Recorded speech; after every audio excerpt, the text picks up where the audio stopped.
Matapos patamaan si VP Sara Gadon guilty sa kasong gross misconduct, Gadon sinintensyahan ng korte. Ayan kasi. Panoorin natin kung bakit. Siyempre, itong balitang ating matutunghayan ngayon ay nagmula kay Showbiz Fanatics. Ayan, siyempre, ilalagay ko sa description box ang link ng channel ni Showbiz Fanatics para maging updated po kayo sa mga videos at balita na kanyang inilalabas. At siyempre, subscribe din po kayo sa kanyang channel, mga katunay.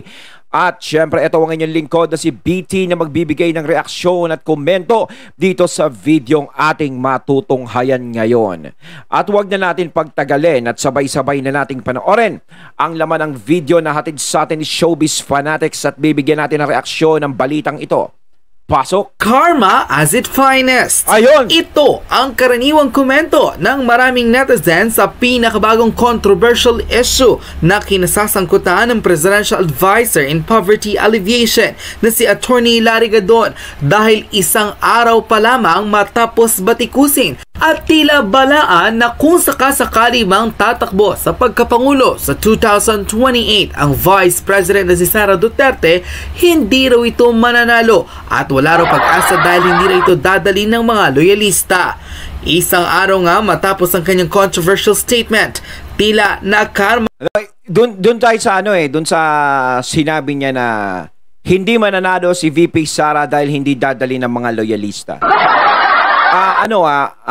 Pasensya na syempre sa mga loyalista, syempre. Nanay ko, loyalista yan. Tatay ko, loyalista yan. Ayan, Maka Marcos kasi yung nanay at tatay ko. Ako kasi, balanse tayo eh. Kailangan balanse. Kung sino ang tama at kung sino ang nagpapatakbo ng maganda sa bansa, dun tayo. 'Di ba? Balance, kumbaga. Pero sinasabi ni Larry Gadon na ganon is parang napakalabo nun. Kahit sabihin nating wala yung presensya ng ibang loyalista, may posibilidad pa rin na may laban si VP Sara.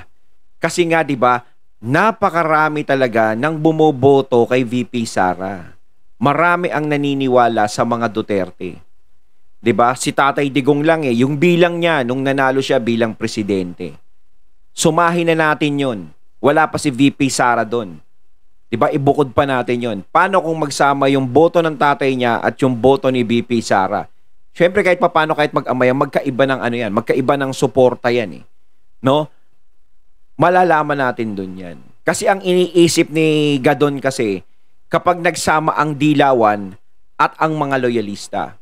No? Bakit pinagsasama ang dilawan tsaka mga loyalista? 'Di ba? Parang napakapangit eh. Kasi alam naman natin ang mga dilawan talaga ang mortal na nagpahirap sa mga Marcos. 'Di ba? Yun nga ang binabanata ni Larry Gadon talaga eh. Yung mga dilawan. Dahil alam niya sa sarili niya na yun ang nagpahirap sa mga Marcos simulat sa pool. 'Di ba? Yun ang bumura sa mga Marcos noon. Ang mga Duterte, ano ba ang ginawa nila? Sila ang naging instrumento para makabalik din ang mga Marcos. Sila ang tumulong, 'di ba? Para ang mga Marcos ay makabangon muli. Hindi naging kalaban ng mga Marcos ang mga Duterte. Ngayon lang, hindi naman sa kanila nagsimula yung awayan nila kundi dun sa alitap-tap na nakaikot sa kanila. Yun ang nagpalala. Pero kung sasabihin na nagsimula yung away sa mga Marcos at wala. Hindi sa kanila nagsimula. Parang damay-damay na lang talaga. 'Di ba? Na hindi naman dapat nangyayari. Walang ginawang kasalanan ang mga Duterte sa mga Marcos para maramdaman ng mga Duterte ang ganito. Imbis na bigyan sila ng pribilehiyo, 'di ba? Ngayon is hindi yun nagawa sa kanila ngayon.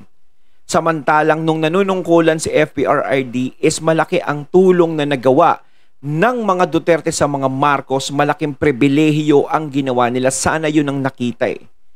'Di ba? Kasi alam nyo kung kakampihan ng mga loyalista ang mga dilawan, naiisip nyo ba ang gagawin nyo? Na ang sinusuportahan nyo, yung mga loyalista, pasensya na po mga loyalista, na ang sinusuportahan nyo o ang magiging ka-teammates nyo, kumbaga, is dilawan na alam nyong nagpahirap sa mga Marcos, nagpabagsak sa kanila, nagpalaya sa bansa. Samantalang ang Duterte ay niyakap sila. 'Di ba? Imbis na dilawan ang ganyan ninyo, is mga Duterte ang nakakalasap nito. 'Di ba? Kumbaga unfair ang nangyari. 'Di ba? Pag nandiyan, maraming nagagalit kasi si Tatay Digong, binibira si PBBM, ganto. Pero saan ba nagsimula yung pagbira ni FPRRD kay PBBM? Simula ng si VP Sara ay pinagbintangang nangungurakot diyan sa Kongreso, 'di ba?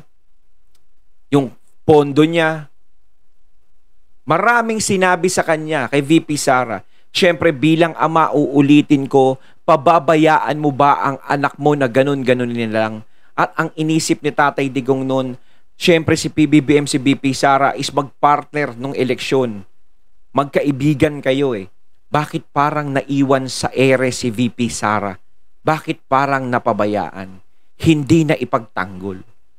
'Di ba? Yun ang napansin ni FPRRD. Alam naman natin ang ugali ni FPRRD, palaban yan.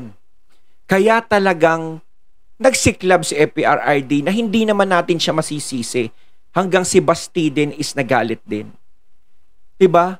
Hindi ko sinisisi, wala akong sinisisi, 'di ba? Yung Duterte hindi natin masisisi kung bakit ganyan ang nangyayari sa kanila, kung bakit ganyan sila magsalita.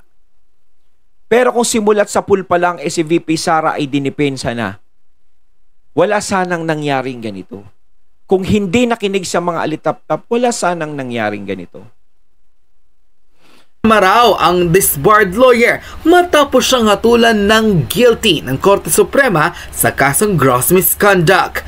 Sa nasabing resolusyong inilabas ng Korte, pinatunayan nilang nagkasala si Gadon matapos ang tila pagsisinungaling nito habang under oath sa di umunay reklamo nito sa former justice ng Korte na si Maria Lourdes Sereno. Ayon sa naging desisyon ng hukuman, the Supreme Court en banc has found Presidential Advisor for Poverty Alleviation, Secretary Lorenzo Dari G. Gadon, guilty of gross misconduct for committing perjury and making accusation based on hearsay. In a press release posted on its verified Twitter account on Thursday, May 23, 2024, the Supreme Court said that Gadon violated Canon 2, Section 11 of the Code of Professional Responsibility and Accountability, which prohibits lawyer from making false statements and makes him believe for gross misconduct, a serious offense. This was based on a complaint filed before the Integrated Bar of the Philippines seeking Gadon's disbursement for falsehoods in an impeachment hindi ka na attorney, boss. Complaint he had filed against de facto Chief Justice Maria Lourdes Sereno before House of Representatives. Supreme Court said it's found that Gadon committed perjury for making allegations in his impeachment complaint not based on his personal knowledge or on in any authentic records, contrary to his sworn guarantee in the verification attached to his complaint. The highest court of the land said that penalty of disbursement will no longer be imposed since he had already been previously disbarred, but it will be recorded in his personal file. Gadon was also fined 150,000 pesos and adjudged ineligible for judicial clemency. Ibig sabihin, hindi na nga raw dapat pang patawarin ng korte ang disbarred lawyer matapos ang kanyang di umunay false accusation sa nooy Chief Justice na si Maria Lourdes Sereno. Ayan, kinarma ka na tuloy, boss. Ayan ang sinasabi ko. Karma is real. Bumabalik talaga yan. Si Gadon talaga, nakakatuwa siya noong mga panahon na yun eh. 'Di ba? Alam naman natin na tama pa ang pinaglalaban niya. Although sige, pinagtatanggol mo ang iyong sinusuportahan, nandudoon na tayo. Pero yun syempre, sana is naging balanse ng konti eh, si Gadon. 'Di ba sa nangyayari? Dahil kalaban niya talaga, dilawan niya ng binibira niya eh. 'Di ba? Sana tinignan niya rin yung naitulong ng Duterte sa sinusuportahan niya. Ganun yun eh. 'Di ba? tapos sasabihin, hindi mananalo, hindi mananalo. Sino ba ang dapat manalo? O ipagpalagay natin, si PBBM, matapos na ang termino niya. Natapos na ang termino niya. Sino gusto nyo ipalit? Mariosep naman. Kung merong matinutinong ipapalit, edi sige, go. Pero kung si VP Sara is walang makakatapat, no, nakapalit, ay nako, kay VP Sara ako. Diba? Kasi ang hirap ng magtiwala sa iba eh. Iba kasi yung Duterte, kumbaga, wala na akong pipiliin eh. Nandudoon na siya eh. Kumbaga, ano na eh, may resibo na yan eh. May resibo na. Eh, yung iba kasi parang ano lang eh, hindi qualified. Tila say ng maraming netizen, talagang bilog raw ang mundo at minsay makbilis pa sa kidlat kung magdala ng karma. Matapos nga raw ang pamabatikos ng former lawyer at ngayon presidential advisor in poverty alleviation si Attorney Larry Gadon kay Vice President Sara Duterte at di mo na tinaningan pa ito na hindi mananalo kung sakaling tatakbo sa 2028 election, hinatula ng guilty sa kasyong perjury ang former lawyer at pinagmumulta pa ng korte ng 150,000 pesos. Baka sabihin ni Gadon, maaayos pa to, aba kakampi ko ata administrasyon. Narito ang buong storya. Showbiz fanatics. Ohoy! Ohoy! Ito talaga, sir. Ito hindi ito haka-haka. Ako hindi talaga ako technically natutuwa sa resulta nito.